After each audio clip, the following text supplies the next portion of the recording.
എല്ലാവർക്കും നല്ല നമസ്കാരം. നിൽക്കുന്നത് ശ്രീകല നായർ എന്ന് പറഞ്ഞ ടീച്ചറാണ്. ഗവൺമെൻറ് സർവീസിലായിരുന്നു. ടീച്ചറുടെ അമ്മ ദ്രൗപദി ടീച്ചർ നമുക്ക് എല്ലാവർക്കും അറിയാം. എന്താ സംഭവം എന്ന് വെച്ചിട്ടുണ്ടെങ്കിൽ, നമ്മൾ ഈ കലകളുടെ ഏറ്റവും വലിയ കല ഏതാണെന്ന് ചോദിച്ചിട്ടുണ്ടെങ്കിൽ, നമ്മുടെ കേരളത്തിൻ്റെ തനതായിട്ടുള്ള കല എന്ന് പറയുകയാണെങ്കിൽ നമുക്ക് കഥകളിയാണ്. കഥകളിയാണ് ഒരു ആനച്ചന്തമായിട്ട് നിൽക്കുന്ന ഒരു കല. ഒരു ആനച്ചന്തമാണ് കഥകളി എന്ന് പറയുന്ന.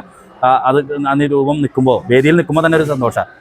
എനിക്ക് കഥകളി പഠിക്കുന്ന വലിയ ആഗ്രഹം ഉണ്ടായിരുന്നു. ആഗ്രഹം മാത്രമായിട്ടിരുന്നു, അതിനോടൊരു താല്പര്യം കൂടി കാണിക്കാനുള്ള പരിശ്രമം കാണിച്ചാലുള്ള കാര്യം നടക്കുള്ളൂ. പക്ഷെ കഥകളി പഠിക്കുക എന്ന് പറഞ്ഞാൽ അത്ര എളുപ്പമുള്ള സംഭവമല്ല. ഞാൻ ഈ ചെറുപ്പത്തിൽ തൊട്ട് കേട്ടിട്ടുണ്ട്, കഥകളിക്ക് ചെറുപ്പം മുതലേ കൃത്യമായിട്ടുള്ള നിഷ്ഠകളും ചിട്ടകളോടും കൂടിയിട്ടാണ് ഇത് നല്ല കഥകളി കളിക്കാനായിട്ട് പറ്റുക എന്നുള്ളതാണ് ഞാൻ വിശ്വസിച്ചിരുന്നത്. പക്ഷേ ശ്രീകല ടീച്ചർ അതിൽ വ്യത്യസ്തമാണ്. ശ്രീകല ടീച്ചർ റിട്ടയർമെൻ്റ് ഒക്കെ കഴിഞ്ഞതിന് ശേഷം കഥകളിയിലേക്ക് ഇറങ്ങി, കഥകളി പഠിച്ചു. ആ ടീച്ചറുടെ ഉള്ളിലുള്ള ആ ഒരു എന്താ പറയുക, ഒരു വലിയ പരിശ്രമിക്കാനായിട്ടുള്ള ഒരു മനസ്സിൻ്റെ ഒരു ഉറപ്പ്, അതാണ് ടീച്ചറെ മുന്നിലേക്ക് നയിച്ചത്. ടീച്ചർ കഥകളി പഠിച്ചു, അതോടൊപ്പം അരങ്ങേറ്റവും നടത്തി. നമ്മുടെ സേക്രഡ് ഹാർട്ട് കോൺവെൻറ്റ് ഹൈസ്കൂളിൻ്റെ ശതാബ്ദി ആഘോഷത്തോടനുബന്ധിച്ച് പൂർവ്വ വിദ്യാർത്ഥി സംഗമം നടക്കുകയാണ്. അതിനോടനുബന്ധിച്ച് ശ്രീകല ടീച്ചറിൻ്റെ കഥകളിയുമുണ്ട്. ടീച്ചർ ഈ കഥകളിയിലേക്കുള്ള ഒരു വരവ്, കഥകളി എങ്ങനെ ഈ റിട്ടയർമെൻറ്റിന് ശേഷം കഥകളി പഠിക്കാൻ സാധിക്കുമോ? കലയാമി എന്ന് പറയുന്ന ഒരു കഥകളി ഇൻസ്റ്റിറ്റ്യൂട്ട് നമ്മുടെ ചാലക്കുടിയിലുണ്ട്. ഒരുപാട് പേര് അവിടെ പഠിക്കുന്നുണ്ട് കഥകളി. ടീച്ചറും അവിടെയാണ് പഠിച്ചിട്ടുള്ളത്. എന്തായാലും ടീച്ചറോട് കൂടുതൽ കഥകളി വിശേഷങ്ങൾ, കഥകളി എങ്ങനെ പഠിച്ചു എന്നുള്ള കാര്യങ്ങളും, അതൊരു നമുക്കൊരു പഠിക്കാൻ താല്പര്യമുള്ളവർക്ക് കൂടി ഒരു പുതിയ അറിവായിരിക്കും. ടീച്ചർ എന്തായിരുന്നാലും ടീച്ചറോട് നമുക്ക് കാര്യങ്ങൾ ചോദിച്ചറിയാം. നമസ്കാരം, ഞാൻ ശ്രീകല നായർ, ഗവൺമെൻറ് സർവീസിലെ അധ്യാപികയായിരുന്നു. ഈ വർഷം, അതായത് 24 ഞാൻ റിട്ടയറായി. അവസാന കാലമൊക്കെ വർക്ക് ചെയ്തത് ഗവൺമെൻറ് ബോയ്സ് ഹൈസ്കൂൾ ചാലക്കുടിയിലായിരുന്നു. ആദ്യം മുതൽ തന്നെ എൻ്റെ വീട്ടിലെ സാഹചര്യം എന്ന് വെച്ചാൽ കലകൾക്ക് നല്ല പ്രോത്സാഹനമുള്ള ഒരു അന്തരീക്ഷമായിരുന്നു. അച്ഛനൊക്കെ ചെറുപ്പത്തിലേ കഥകളി കാണിക്കാൻ ഇഷ്ടംപോലെ കൊണ്ടുപോകായിരുന്നു.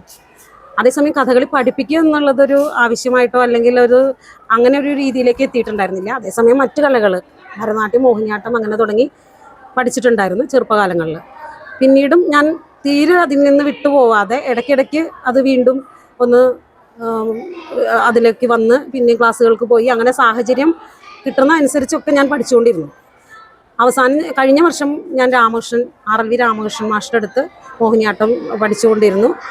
അപ്പോൾ കഥകളിയോടുള്ളൊരു താല്പര്യം എപ്പോഴും ഉള്ളിലുണ്ട്. കഥകളി കാണാൻ കിട്ടുന്ന സാഹചര്യങ്ങളൊന്നും മുടക്കാറില്ല. അപ്പോഴും ഇങ്ങനെ നമുക്ക് ഇത് കളിക്കാൻ പറ്റും അല്ലെങ്കിൽ പഠിക്കാൻ പറ്റും എന്നൊന്നും സങ്കല്പിച്ചിട്ടേ ഉണ്ടായിരുന്നില്ല. അങ്ങനെ ഇരിക്കുമ്പോഴാണ് കലാമണ്ഡലം മനോജ് കുമാർ എന്ന് പറഞ്ഞ കഥകളി ഗുരു ചാലക്കുടിയിൽ കലയാമി എന്ന് പറഞ്ഞിട്ടൊരു ഇൻസ്റ്റിറ്റ്യൂട്ട് തുടങ്ങിയത്. കലയാമി തുടങ്ങി. അപ്പോൾ മഞ്ചേരിയിൽ അത് മുൻപ് തന്നെ പ്രവർത്തനം ആരംഭിച്ച് നല്ല രീതിയിൽ അത് പ്രവർത്തിക്കുന്നുണ്ടായിരുന്നു. അതിനുശേഷം ചാലക്കുടിയിൽ തുടങ്ങിയപ്പോൾ എനിക്ക് പഠിക്കുവാനുള്ളൊരു സാഹചര്യം ഉണ്ടായി. ആ സാഹചര്യം, അതായത് റിട്ടയർ ചെയ്യുകയും ചെയ്തു, ആ സാഹചര്യം ഞാൻ ഉപയോഗിക്കുകയാണ് ചെയ്തത്. ശരിക്കും പറഞ്ഞാൽ ഈ ആശാന്മാരുടെ ഒരു ശിക്ഷണമായിരുന്നോ ശരിക്കും പറഞ്ഞാൽ ഈ കഥകളി ശരിക്കും അഭ്യസിക്കാനായിട്ട് സാധിച്ചത്? തീർച്ചയായിട്ടും. കഥകളി ഇങ്ങനെ കാണും, അതിലുള്ള പല കാര്യങ്ങളും നമുക്ക് വളരെ ചെയ്യാൻ പറ്റുമെന്നൊക്കെ തോന്നിയിരുന്നെങ്കിലും ഇതിലേക്ക് വന്നപ്പോഴാണ് ഓരോ കാര്യവും അതിൽ എത്രമാത്രം നമ്മൾ ഒരു ഗുരുവിൻ്റെ അടുത്ത് നിന്ന് തന്നെ പഠിക്കണം. ഇപ്പോൾ മറ്റുള്ള പല കലകളിലേക്ക് ഞാൻ അല്ലെങ്കിൽ പല കലാരൂപങ്ങളും പഠിക്കാനും അല്ലെങ്കിൽ ഒക്കെ ശ്രമിച്ചിട്ടുള്ള ആ സമയത്തുണ്ടായ ബുദ്ധിമുട്ടുകളിലൊന്നും അതിനേക്കാളൊക്കെ കൂടുതലാണ് കഥകളി പഠിക്കാൻ. ശരിക്കും പറഞ്ഞു കഴിഞ്ഞിട്ടുണ്ടെങ്കിൽ ഈ കഥകളിക്ക് ഞാൻ നേരത്തെ സൂചിപ്പിച്ച പോലെ ഒരുപാട് ചിട്ടവട്ടങ്ങളുണ്ട്. ചെറുപ്പത്തിലെ തന്നെ പഠിക്കണം, കളരിയെ അഭ്യസിക്കണം, അങ്ങനെ ഒരുപാട് സംഭവങ്ങൾ. ഒരുപക്ഷെ ടീച്ചർ ഈ നൃത്തങ്ങളോട് ചെറുപ്പത്തിൽ അഭ്യസിച്ചുകൊണ്ടുള്ളൊരു സംഭവം ഇത് കഥകളി പഠിച്ചപ്പോൾ ഗുണകരമായിട്ടുണ്ട്. അല്ലെങ്കിൽ ഒരു പുതിയ ആൾ കഥകളി പഠിക്കാനായിട്ട് സാധിക്കുമോ ശരിക്കും പറഞ്ഞു കഴിഞ്ഞാൽ ഈ ഇത്രയും ഒരു 50 വയസ്സ് കഴിഞ്ഞിട്ടൊക്കെ? 50 വയസ്സല്ല കൂടുതൽ, നമ്മുടെ ആഗ്രഹം, അത് പഠിക്കണം എന്നുള്ള ഒരു ആഗ്രഹം ഉള്ളിൽ കിടന്നിരുന്നത് കൊണ്ടാണ് എനിക്കത് പഠിക്കണം. അത് സാഹചര്യം ഒത്തുകിട്ടിയപ്പോൾ, സാഹചര്യം വന്നു, നമ്മുടെ മനസ്സിലുള്ള അതിയായ മോഹം അതാണ് ഇതിലേക്ക് എത്തിച്ചത്. അപ്പോഴും ആദ്യം സംശയം ഉണ്ടായിരുന്നു എനിക്കിത് ചെയ്യാൻ പറ്റുമെന്ന്. പക്ഷേ എനിക്ക് കിട്ടിയ ഗുരു അതിനനുസരിച്ച് നമ്മളെ പ്രാപ്തയാക്കി. വേണ്ട കാര്യങ്ങളൊക്കെ കൃത്യമായിട്ട് ഓരോ സ്റ്റേജിൽ എന്തൊക്കെ ചെയ്യണം, എങ്ങനെയൊക്കെ ചെയ്യണം, എന്തൊക്കെ പിഴവുകൾ വരും എന്നുപോലും പഠിപ്പിച്ചിട്ടാണ് നമ്മളെ ഇതിലേക്ക് തയ്യാറാക്കുന്നത്. അപ്പോൾ പിന്നെ കുറച്ചെനിക്ക് നമ്മുടെ ആഗ്രഹവും താളവും പിന്നെ പരിശ്രമവും, ഒരുപാട് നല്ലപോലെ പരിശ്രമിക്കണം. ഒരു ചെറിയ ഭാഗം പോലും ചെയ്യാൻ എത്രമാത്രം മൈന്യൂട്ടായിട്ടുള്ള കാര്യങ്ങൾ, വളരെ വളരെ ചെറിയ സംഭവങ്ങൾ വരെ കഥകളിയിൽ വളരെ വലിയ കാര്യങ്ങളാണ്.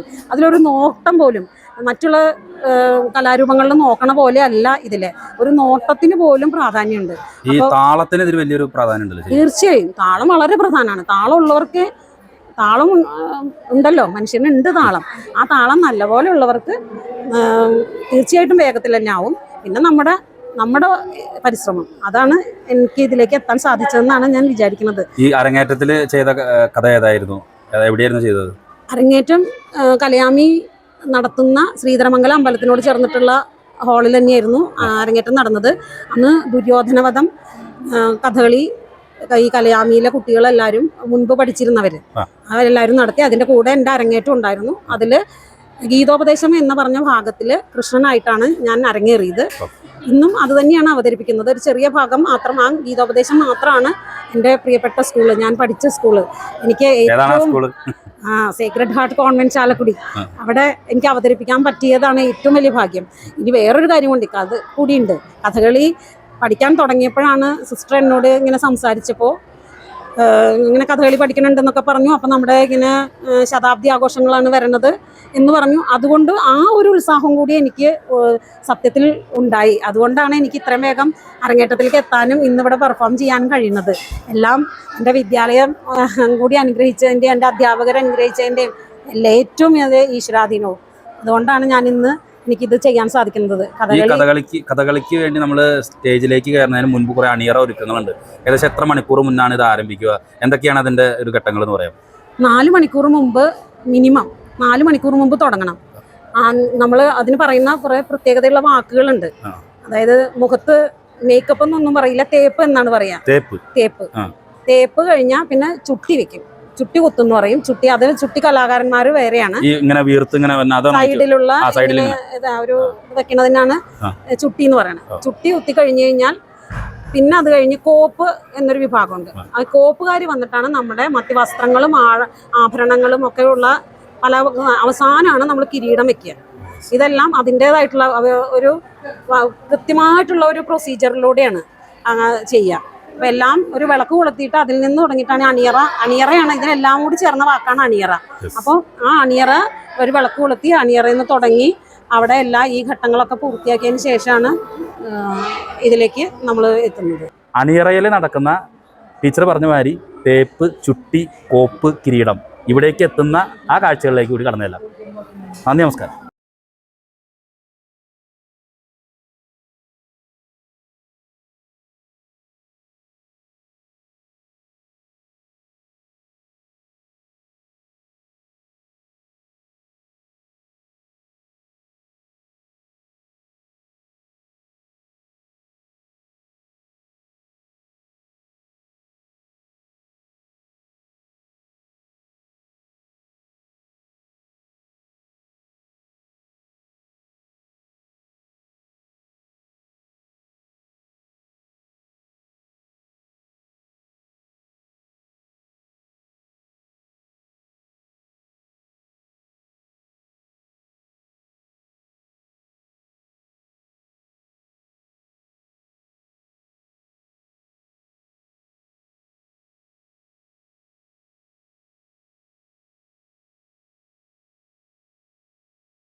വെടിയുക